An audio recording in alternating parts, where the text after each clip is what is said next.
Se lancer en tant qu'entrepreneur ou en tant que profession libérale, c'est super. Mais réussir, c'est vraiment mieux. Je vais donc vous donner les clés du succès pour pouvoir réussir le mieux, en tout cas par rapport à mon expérience, pour que vous puissiez être efficace et vraiment avoir un succès dans votre activité, qu'il soit financier, qu'il soit en nombre de clients ou tout simplement en satisfaction personnelle. Je pense vraiment qu'il y a au moins 5 points très importants vu de mon expérience à mettre en place pour pouvoir réussir vraiment dans tous les domaines. La première chose que beaucoup de gens négligent et que j'ai négligé aussi, ça va être tout simplement de se former pour rester à la pointe dans son domaine. C'est quelque chose qui est vraiment négligé par beaucoup de gens. Moi, au départ, honnêtement, je me disais, c'est bon, je connais mon métier de mandataire immobilier, j'ai pas besoin de me former. Et en fait, on se rend compte que même pour mon épanouissement personnel, me former régulièrement sur plein de sujets m'apporte vraiment déjà à moi de la satisfaction parce que plus j'en connais, plus je me sens développé. Et je pense que l'intellect et le fait de se développer soi-même est vraiment très important dans une réussite déjà d'épanouissement humain. Et je pense que c'est quand même la base, c'est d'abord de nous être épanoui en tant que personne, d'avoir du bonheur, et alors même si ça peut paraître très cliché de dire je suis un homme heureux, pour être heureux, il faut quand même avoir un maximum de connaissances, savoir beaucoup de choses, c'est très important. Et qu'on peut allier tout ça avec son côté professionnel, c'est vraiment une base. Et se former pour être vraiment à la pointe de son domaine, c'est primordial. Il y a plein de façons de se former, mais plus vous en connaîtrez, plus vous serez légitime dans votre métier, plus les gens auront envie de vous voir, plus vous aurez des sujets de conversation, plus vous attirerez de nouveaux clients dans tout ce qu'on va voir après. Donc vraiment prenez du temps. Donc pour ça, il y a plein de choses. Vous avez, selon les catégories de métiers, déjà vous avez des formations obligatoires. Moi je vois dans l'immobilier, il y a ce qu'on appelle la loi Allure, où j'ai un nombre d'heures à réaliser tous les ans. C'est 14 heures de formation tous les ans sur la loi Allure. C'est obligatoire, donc déjà c'est une forme de formation. Ensuite, bien sûr, si vous êtes mandataire, vous le savez, il y a la chaîne Le Mandataire Efficace, vous vous abonnez à ce podcast et vous likez d'ailleurs, ça me fera un grand plaisir si vous pouvez liker cette vidéo, la partager ou mettre 5 étoiles sur les différentes plateformes de podcast, puisque ça va me permettre d'être mieux référencé, de vous donner encore plus de conseils. Et bientôt, vous allez avoir plein d'interviews qui vont arriver sur ce podcast et je vais pouvoir avoir de meilleurs entrepreneurs qui vont vous donner plein d'astuces dans les différents métiers que j'aimerais aborder. Mais déjà, c'est sûr que s'abonner à différents podcasts, s'abonner à différentes chaînes YouTube vont permettre d'avoir de l'info en continu en fonction de ses domaines d'activité. Et il faut aussi savoir évoluer un petit peu outre son domaine d'activité pur. C'est-à-dire que par exemple, moi, dans l'immobilier, je ne me forme pas qu'à l'immobilier. Mon but n'est pas d'être incollable sur toutes les lois juridiques de l'immobilier qui n'intéressent pas tout le monde. Mais par exemple, rester à la page de savoir qu'est-ce qui se fait dans ma ville, donc m'informer sur ma ville, m'informer, c'est tout bête, mais penser de régulièrement regarder ce que sur zones interdites, sur Capital, est-ce qu'ils ont parlé d'immobilier, regarder de temps en temps rechercher appartements et maisons, tout ça c'est des choses que je fais parce que ça me permet de rester en contact avec ce que mes clients peuvent attendre. Donc vous c'est pareil, vous devez absolument prendre les sources d'inspiration qui sont bien sûr la base de votre métier. Donc si par exemple, je vais reprendre mon exemple de professeur de yoga, votre but n'est pas d'apprendre toutes les méthodes de yoga qui existent, mais peut-être de savoir aussi s'ouvrir un petit peu sur les nouvelles méthodes de bien-être que les gens voient, savoir un petit peu ce qu'apporte la thalassothérapie, savoir ce qu'apporte la méditation pour pouvoir mêler un petit peu tout ça et avoir des sujets de discussion. Et peut-être qu'après, en plus, comme j'ai parlé déjà dans l'autre épisode, où on fait une réflexion stratégique sur son entreprise, et le fait de s'enrichir dans différents domaines permet d'élargir un petit peu le spectre de son entreprise et des fois de dévier un petit peu. Et comme on a de nouvelles connaissances, ça peut nous permettre d'apporter de nouvelles offres et d'être un petit peu plus efficace encore avec nos clients. Et ça, c'est vraiment très important parce qu'on oublie souvent que quand on se forme, c'est vraiment apporter des choses et c'est investir sur soi. Il y a des formations payantes, bien sûr, qui existent aussi. D'ailleurs, n'oubliez pas de vous renseigner, que ce soit avec le CPF, avec Calliope, puisque vous êtes professionnel, vous avez donc le droit à des journées à l'OCPO. Avec vos OCPO, on peut avoir des formations gratuites, avec la GESIF, selon certains. Renseignez-vous, puisqu'il y a beaucoup de choses qui peuvent apparaître et c'est quand même très important de pouvoir être formé là-dessus. Donc des fois, ça ne coûte pas forcément beaucoup d'argent et c'est important de se former et de se développer soi-même. Ça, c'était vraiment le premier point. Je l'ai mis au tout début pour être sûr que vous l'écoutiez, parce que beaucoup de gens négligent ça. Ensuite, quelque chose de très important qui va un peu avec le podcast que j'ai fait sur l'organisation. Si vous ne l'avez pas vu, c'était celui de la semaine dernière, donc n'hésitez pas à aller le voir. C'est tout simplement mettre en place un système de gestion efficace de ses clients. C'est très important parce que Si on veut avoir du succès, il faut savoir gérer ses clients. La fidélisation, c'est très très important. Trop de professions libérales, de jeunes entrepreneurs pensent courte durée. Or, on n'est pas sur un sprint quand on est entrepreneur, on est vraiment sur un marathon. Et un vrai marathon, voire même un Ironman. On doit aller loin, penser loin, avoir une vision long terme. Donc, pour avoir une vision long terme, il faut savoir gérer efficacement ses clients. Donc, il y a plein de solutions. Déjà, une solution toute simple, c'est d'avoir, comme je l'avais dit dans l'organisation, un agenda bien organisé. Vous allez noter comment rappeler vos clients. Après, on peut utiliser un logiciel de CRM, on peut utiliser tout un tas de choses. Il y a beaucoup de logiciels qui existent, peut-être que vous en avez pour vous dans votre profession. D'ailleurs, n'hésitez pas à le mettre en commentaire, je serais curieux de savoir quel logiciel vous utilisez pour gérer vos clients. C'est très important, ou lequel vous comptez utiliser. Ça va me permettre de voir un petit peu ce que vous faites et peut-être que je pourrais vous faire des tests des différents logiciels pour vous montrer un petit peu leur attrait. Le plus connu, c'est Notion. Beaucoup utilisent Notion. Moi, personnellement, je l'ai utilisé. J'y suis revenu parce que je pense qu'on en met trop et qu'on peut faire beaucoup plus simple. Et comme vous le savez, je suis plutôt adepte un peu du minimalisme et du coup de faire des choses très simples. Moi, j'utilise beaucoup Notes sur mon téléphone et sur mon iPad et même du coup sur le Mac pour m'organiser, pour avoir mes notes de rappel avec mon agenda et l'option rappel. Et avec tout ça, franchement, une fois qu'on a bien repéré quelles sont les informations importantes qu'on doit avoir sur nos clients, savoir pourquoi on doit les rappeler, quand on doit les rappeler, généralement on a un bon système de gestion et ce qui va nous permettre de gagner énormément de temps et de gagner en efficacité. Parce que quand vous avez déjà des clients, savoir être proche d'eux, savoir les relancer pour qu'ils reviennent et autres, c'est le plus important. Je vois beaucoup trop d'entrepreneurs, parce que dans les formations que je fais auprès des entreprises et des professions libérales, beaucoup dépensent de l'argent dans ce qu'on appelle l'acquisition de leads. Les leads, c'est tout simplement des contacts entrants, plus ou moins qualifiés selon ce qu'on fait. Donc ça peut être de la publicité, si on est très généraliste, vous faites une publicité à la télé ou à la radio, et quand on vous appelle, ce qu'on a entendu votre spot, c'est un lead entrant. Donc il y a ça, on peut le faire avec la publicité sur les réseaux sociaux, avec du porte-à-porte, avec plein de choses. Moi, je vois des mandataires immobiliers que je forme beaucoup, qui font plein de publicités sur Facebook, qui ont des nouveaux clients qui rentrent, qui ne sont pas du tout qualifiés, et pourtant, ça leur coûte 5-10 euros d'avoir le nouveau client.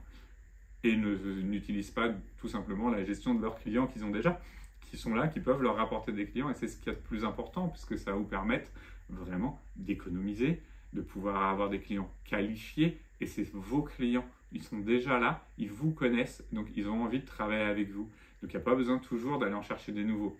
Attention, je ne dis pas qu'il ne faut pas aller chercher des nouveaux clients. Bien sûr qu'il faut toujours avoir des nouveaux clients, mais il faut déjà continuer à utiliser les clients qu'on avait. Donc il faut une vraie gestion efficace. Donc je parle vraiment de système de gestion et non de logiciel de gestion. C'est très important. Vous devez mettre en place par écrit le système de gestion que vous voulez. C'est-à-dire à quelle fréquence vous voulez rappeler les personnes. Pourquoi ? Selon quel type d'événement on doit les rappeler. Une fois que vous aurez mis tout ça en place, on va pouvoir regarder comment il faut être rappelé. Est-ce que c'est des gens qui doivent être rappelés par téléphone, par mail, par SMS? Est-ce qu'ils ont besoin d'informations personnalisées? Est-ce que ça va être de l'information générale? Comment je dois acquérir des nouveaux clients? Tout ça, c'est quelque chose qui doit être posé pour pouvoir réussir. Si vous ne le posez pas, vous allez être toujours dans la course aux nouveaux clients et vous n'arriverez pas à être vraiment efficace et ça va vous coûter de l'argent en tout cas et vous n'allez pas optimiser vos finances et vous n'allez pas optimiser votre temps. Donc prenez vraiment le temps, faites cet exercice. Au pire, vous mettez sur pause ce podcast et vous prenez le temps d'écrire sur un papier ou sur une note comment vous comptez faire et dans votre gestion client. Ou qu'est-ce que vous faites déjà pour voir comment vous pouvez l'optimiser. Moi, je l'optimise régulièrement dans mes réflexions stratégiques. C'est que je regarde qu'est-ce que je peux faire pour pouvoir mieux gérer mes clients, pour être encore plus efficace avec eux, pour pouvoir avoir de plus en plus de retours des clients que j'ai déjà, pour ne pas courir derrière les nouveaux clients. Nos anciens clients sont nos meilleurs ambassadeurs, sont nos meilleures sources de revenus. Donc vraiment, insister sur ça, c'est super important. Et du coup, pour pouvoir quand vous avez une gestion efficace, ça vous permet de créer une relation de confiance à long terme avec ses clients. La confiance, c'est peut-être la chose la plus importante d'un business. Aucun business ne fonctionne sans confiance. Je vais vous prendre un exemple tout bête. Vous prenez les influenceurs de Dubaï qu'on aime tous sur les réseaux sociaux. Ils arrivent à vendre des produits de mauvaise qualité, je vais rester très poli là-dessus, juste parce que les clients ont confiance en eux, en leur image, parce qu'ils les ont vus à la télé. Attention, je ne suis pas en train de vous dire que ce qu'ils font, c'est bien. C'est juste pour vous donner à quel point les gens sont prêts à à acheter des choses pourries, à faire des actes qu'ils ne devraient pas faire, juste parce qu'ils avaient confiance en la personne. Donc vous, j'imagine que vous êtes un entrepreneur de qualité, avec de bonnes valeurs, que votre produit ou votre service, il est respectable et respecté, que c'est quelque chose qui vraiment apporte une valeur à la personne qui va l'utiliser, que vous êtes une personne de valeur. Donc si vous avez une confiance des clients, forcément, vous allez leur apporter de la valeur. Donc il est primordial que vous arriviez à donner de la confiance à vos clients. Donc déjà, avec un bon système stratégique pour les relancer, pour les suivre, ils vont voir que vous êtes un professionnel efficace et ils vont donc avoir d'autant plus confiance en vous pour revenir.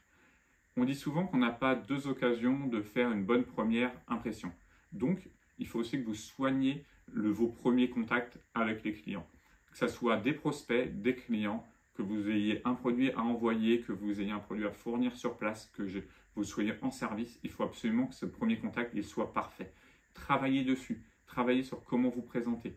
Travaillez un petit peu le packaging si c'est des produits que vous vendez. Je sais que beaucoup qui me regardent, c'est plutôt du service, que ce soit par le net ou même, moi j'ai beaucoup quand même d'entrepreneurs qui sont des professions libérales, style ils font du coaching, ils font du yoga, vous faites aussi, il y en a qui font de la poterie, vous avez des entreprises aussi plus artisanales, hein, des peintres, des plombiers, toutes ces entreprises-là, vraiment suivez ce podcast et si vous en avez des petites entreprises comme ça que vous connaissez et qui ne connaissent pas encore ce podcast, envoyez-leur s'il vous plaît, faites-leur connaître. Je pense vraiment, parce que moi à chaque fois que je vois des petites entreprises, j'ai vu un peintre il n'y a pas longtemps, juste de discuter avec lui et de lui faire une journée de formation, on a amélioré tellement de choses en peu de temps parce que c'était un peintre très fort dans son domaine, super bon, rien à lui reprocher au niveau professionnel. Mais par contre, il n'avait pas appris tout ce qui était stratégie au niveau de son entreprise, stratégie de vente, stratégie d'organisation. Il perdait beaucoup de temps, il perdait donc de l'argent et du coup de la satisfaction client. Et en remettant des choses en place simples sur une journée, vraiment, il a gagné beaucoup de temps, il a gagné en productivité et en bonheur. Donc c'est important, partagez ça. Plus il y en aura qui le seront, mieux ça sera pour eux et ça va vraiment leur simplifier la vie. Du coup, faites tout ce qu'il vous faut pour donner confiance. Donc pour donner confiance, il n'y a pas 50 moyens, déjà c'est d'être authentique, d'être vrai, d'avoir de bonnes valeurs et d'avoir travaillé son produit. Si vous êtes confiant dans ça vous-même, donc que vous avez une bonne confiance en vous, je ne dis pas un ego surdimensionné, je dis avoir confiance en soi, vous allez le transmettre. Et quand vous transmettez votre confiance, moi je suis sûr de moi, de tout ce que je dis, normalement, si les gens l'appliquent, ils vont réussir, leur entreprise va progresser. C'est pas pour rien que je propose du coaching, c'est pas pour rien que je suis en train de monter mon organisme de formation qui va être prêt pour le début de 2025 pour que je puisse voir encore plus d'entreprises. J'ai mon objectif d'être Calliope, vous allez pouvoir me suivre sur le long terme pour voir un petit peu comment ça avance. Mais voilà, c'est vraiment la base. Parce que si, avec tout ça, quand vous avez confiance en vous, vous allez donner confiance aux autres. Et si les gens ont confiance, ils reviendront, ils utiliseront vos produits, ils utiliseront vos services. Et là, vous allez pouvoir avoir une vraie efficacité dans votre service et c'est très important. Ensuite, il va falloir que vous appreniez quelque chose d'important, que vous allez avoir énormément de mal à faire, c'est de déléguer. Déléguer certaines tâches pour vous concentrer sur votre domaine d'expertise. Puisqu'il y a des choses où vous n'êtes pas fait pour le faire. Je vais prendre un exemple simple. En tant que mandataire immobilier, alors moi je ne le fais plus aujourd'hui parce que maintenant j'ai 18 ans d'expérience en tant que mandataire, donc je travaille qu'avec mon portefeuille client et du bouche à oreille. Mais au départ, lorsque vous êtes conseiller immobilier, au tout début, on vous demande d'aller faire du porte-à-porte et à l'époque, on faisait du boitage. C'est-à-dire que les gens mettaient des prospectus. Moi, je suis désolé, on n'est pas là et notre temps et notre valorisation, elle n'est pas là pour mettre des prospectus. Il fallait mieux payer une entreprise qui vous déposait 1000 prospectus et que vous preniez le temps d'appeler des clients pour échanger avec eux que de perdre votre temps à aller faire ça.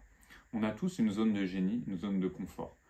Et à vous de savoir laquelle elle est et à vous de savoir qu'est-ce que vous perdez du temps qui ne vous rapporte pas d'argent et dans lequel vous n'êtes pas efficace. Alors vous allez avoir dans beaucoup de professions plus sur le digital par exemple, peut-être tout simplement savoir écrire certains textes, c'est pas votre job, vous n'êtes pas là pour, vous ne savez pas faire. Vous pouvez tout simplement prendre un copywriter qui va faire pour vous.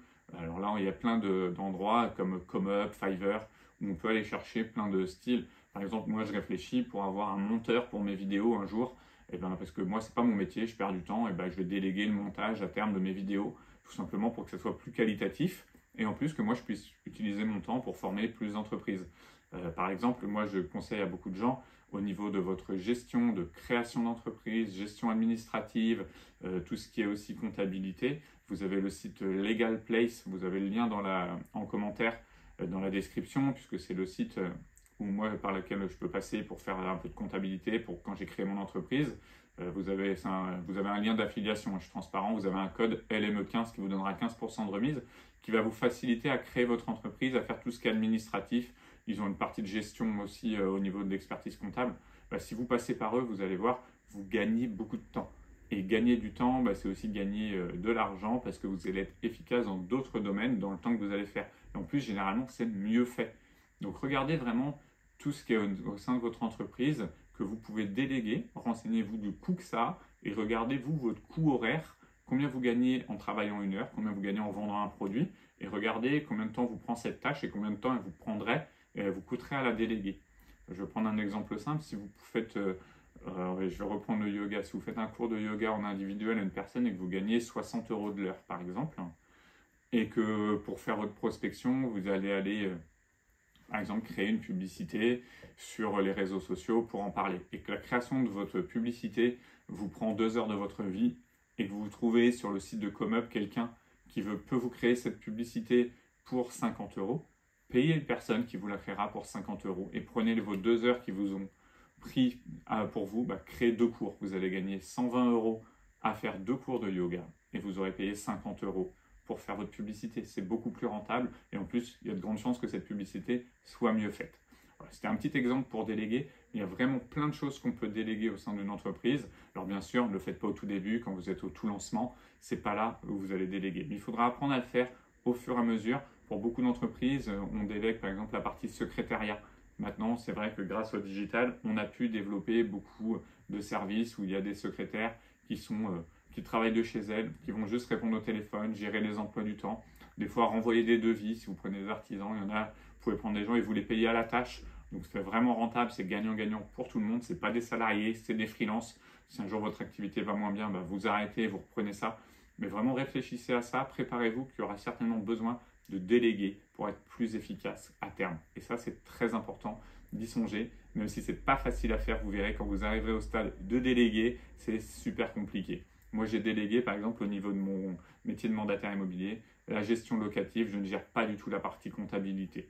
Tout ce qui est administratif, création de factures, pour moi, création de pas mal de choses au niveau des dossiers administratifs, des locataires et tout ça, c'est délégué. J'ai une personne qui travaille pour moi à un tiers-temps, mi-temps, ça dépend des fois, et qui me fait tout ça parce que ça me perd beaucoup de temps de faire l'administratif et je suis plus rentable à aller faire une vente immobilière qu'à gérer cette partie dossier. Donc vous voyez, chacun doit juger en fonction et au moment aussi où il en est dans son entreprise. Donc prenez vraiment le temps d'étudier ça, pas si vous venez de créer votre entreprise, mais notez-le en tout cas dans un petit coin, peut-être d'ailleurs sur votre tâche de rappel, comme je vous ai déjà expliqué. Notez dans 6 mois, regardez s'il y a des choses que vous pouvez déléguer. Si vous venez de créer votre entreprise, c'est bien de faire le point de temps en temps aussi dans ces réflexions stratégiques, de regarder si on peut déléguer ou pas déléguer. Ensuite, pour continuer à pouvoir être dans la confiance et dans la gestion efficace de ses clients, il est très important de vous construire une image professionnelle forte. Et tout ça, ça se fait à travers ses actions et à travers son personal branding. Donc ça, le personal branding, alors vous avez peut-être vu sur la chaîne Le Mandataire Efficace, il y a une vidéo qui s'appelle le personal branding. Si vous ne l'avez pas vu, vous pouvez aller voir pour avoir des détails supplémentaires par rapport à ce que je vais vous donner là. Mais en gros, le personal branding, c'est l'image que vous allez renvoyer de vous et c'est vraiment votre marque, c'est vous. Donc, il faut vraiment insister là-dessus. Moi, j'insiste là-dessus pour les mandataires immobiliers, par exemple, puisque mandataire immobilier, on appartient à un réseau, IAD, Safety, Megagence, Expertimo. Et ça ne suffit pas pour moi. En fait, on ne doit pas communiquer juste « Bonjour, je suis IAD », par exemple. Non, c'est « Bonjour, je suis Sébastien Ruchard ». C'est ça qui doit être fort et c'est ça qui doit donner envie aux clients. Donc, vous devez, vous, pareil, trouver votre image forte et votre image forte, c'est vous. Donc, notez les valeurs que vous avez envie de transmettre, notez qui vous êtes, qu'est-ce que vous voulez laisser transparaître, bien sûr en lien avec votre métier, mais aussi en lien avec votre personne. Puisque c'est là-dessus qu'il va falloir que vous insistiez, que ce soit à travers les réseaux sociaux, à travers vos actions. C'est-à-dire que si par exemple, vous êtes à fond basé sur l'écologie, c'est quelque chose qui vous tient à cœur, et que vous avez un métier qui n'est pas forcément en rapport avec l'écologie, je vais rester avec le professeur de yoga, par exemple. Je vais rester sur ça. Vous êtes professeur de yoga, donc vous faites vos cours de yoga, puis vous avez envie de faire une action pour faire un petit peu de marketing, et que l'écologie est une valeur dont vous parlez assez régulièrement sur les réseaux à vos clients, puisque généralement dans le yoga, il y a le bien-être, donc il y a plutôt manger bio, faire attention à l'environnement. Et pourquoi pas organiser avec tous vos clients que vous avez déjà eus une journée ramassage des déchets en forêt, à la plage, selon où vous êtes. Tout simplement, ça va vous permettre de communiquer. Vous allez faire une publication sur les réseaux sociaux pour faire un appel. Vous allez envoyer un mail à tous vos clients, puisque bien sûr, vous avez mis en place un système de gestion de clients efficace, comme on en a déjà parlé. Et tous ces clients, vous allez les relancer. Venez avec moi, on a déjà fait du yoga ensemble, j'ai envie qu'on fasse une journée écologique où on va aller ramasser les déchets. Et vous allez communiquer sur ça. Il n'y a pas de rapport direct avec le yoga. Ce n'est pas pour vendre un cours de yoga, mais c'est pour montrer qui vous êtes. Et ça va vous servir de montrer qui vous êtes, à avoir des clients qui vous ressemblent, qui sont attachés à vos valeurs. Et c'est toujours plus agréable de travailler avec des gens et d'offrir un service ou un produit à des gens qui ont les mêmes valeurs que nous. Et du coup, peut-être que sur cet exemple, en tant que professeur de yoga, vous allez avoir plein de gens qui vont venir sur cette journée ramasser des déchets. Peut-être que sur 30, 40 personnes qui vont venir, il y en a peut-être 2 qui vont dire « Oh, en fait, ça serait bien qu'on refasse un petit cours ensemble. » Et là, ça vous servira en même temps pour votre business. Donc voilà un petit peu ce qui est de faire une action en fonction de son personal branding. Ça, c'est juste un exemple. Le personal branding, c'est plein de choses. C'est essayer d'utiliser souvent les mêmes couleurs sur les réseaux sociaux. Si vous regardez moi un peu mes miniatures, que ce soit sur le podcast ou sur YouTube, vous avez toujours un peu les mêmes miniatures pour que vous puissiez vous y reconnaître et que quand ça apparaisse dans votre fil d'actualité sur les réseaux sociaux, parce que je suis sur Instagram, sur YouTube et un petit peu sur LinkedIn, que vous puissiez dire « Ah oui, tiens, c'est Sébastien qui a posté quelque chose, je vais aller voir ». C'est des choses comme ça pour pouvoir marquer un petit peu les gens. Toujours insister sur ses valeurs.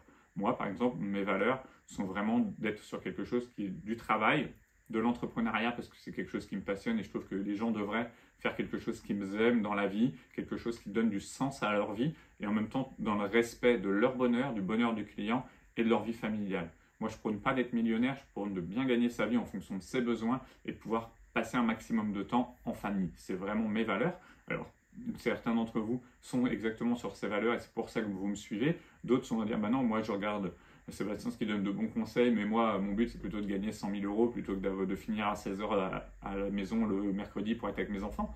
C'est votre choix. Mais moi voilà, c'est ça que j'ai envie de transmettre. Et par exemple, mes couleurs sont plutôt sur des couleurs bleutées, des couleurs un petit peu plus calmes, parce que c'est ce qui me représente, ce que j'aime. J'aime parler un petit peu d'écologie, j'aime parler de bien-être mental, de mindset, parce que c'est quelque chose que j'aime.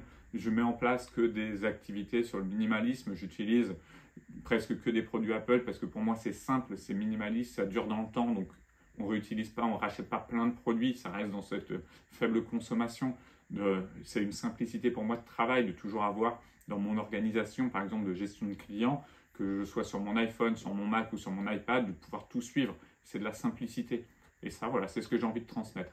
Donc vous aussi, il faut que vous ayez vos valeurs que vous ayez envie de transmettre et ça vous permet d'être dans le succès tout simplement, puisque les gens viendront à vous en fonction de vous. Et ça, vraiment, j'insiste, c'est le plus important. Donc pour résumer, vraiment, il faut que vous arriviez à vous former pour pouvoir bien connaître votre domaine d'activité et connaître les domaines qui gravitent autour pour pouvoir être intéressant pour les gens autour de vous et en même temps pour vous apporter de la valeur à vous-même. Il faut que vous mettiez en place un système de gestion efficace pour pouvoir bien gérer vos clients afin de leur apporter un maximum de services, un maximum de confiance à travers votre personal branding, donc vos valeurs, et que vous puissiez en même temps apprendre à déléguer les tâches qui vous sont pour vous aujourd'hui pas assez productives en termes financiers, en termes de temps. Une fois que vous aurez fait ça, vous allez voir logiquement, vous serez un excellent entrepreneur, une excellente profession libérale et vous aurez du succès dans votre travail, au moins du succès par rapport aux objectifs que vous êtes fixés. J'espère que j'ai été bien clair pour vous. N'hésitez pas à me dire quel est le point le plus important pour vous. Et s'il vous plaît, vraiment, likez cette vidéo, likez ce podcast, mettez 5 étoiles, mettez un commentaire afin qu'il soit le maximum visible. Moi, ça me prend beaucoup de temps à le faire, beaucoup d'énergie. J'aime beaucoup transmettre tout ça, mais j'aime bien avoir vos retours parce que c'est vraiment pour les gens que je le fais. Donc, je vous remercie par avance. Moi, je vous dis à dimanche pour une vidéo sur la chaîne Le Mandataire Efficace sur YouTube ou sur Instagram si vous voulez suivre un petit peu tous ces conseils. N'hésitez pas à vous abonner du coup à la chaîne YouTube pour avoir tout ça. Et le prochain podcast, il est mercredi à 18 h.